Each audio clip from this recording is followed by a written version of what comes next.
bidang politik dibagi menjadi dua. Yang pertama, ada ancaman dari dalam negeri, dan yang kedua, ada ancaman dari luar negeri.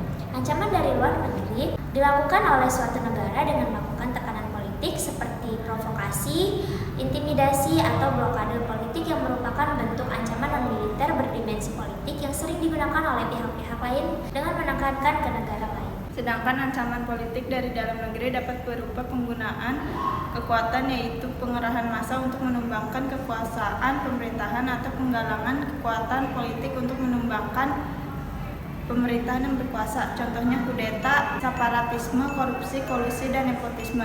Berita yang akan kami bahas berjudul Kasus Korupsi dalam Politik Dinasti.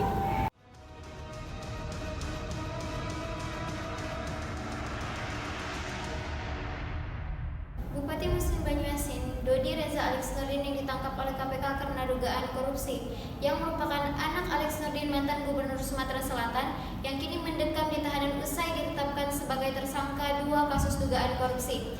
Mirisnya, 2 kepala daerah dengan status anak dan bapak ini terjerat kasus korupsi. Namun ini bukan kali pertama KPK mengungkap praktik korupsi dengan latar belakang politik dinasti.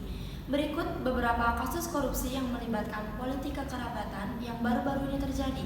Hubungan ayah dan anak pada November 2021, Dodi Reza Alex Nurdin terjerat operasi tangkap tangan di mana dilakukan oleh KPK, dan Dodi kemudian ditetapkan sebagai tersangka kasus dugaan suap barang dan jasa infrastruktur irigasi dengan kerugian 1,5 miliar.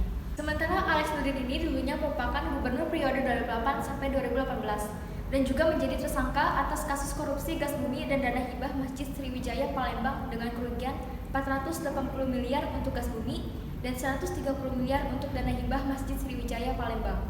Berita yang disampaikan tadi termasuk dalam kasus korupsi, yang mana kasus korupsi tersebut adalah suatu pelanggaran dan sekaligus ancaman di bidang politik. Berikut strategi ancaman politik antara lain. Pertama, menata sistem politik yang sehat. 2. Menjadi rakyatan taat hukum Indonesia. Yang ketiga, mengembangkan demokrasi politik. Yang keempat, mengaktifkan masyarakat sipil dalam arena politik. Yang kelima dan yang terakhir, reformasi lembaga-lembaga politik agar menjalankan tanggung jawab.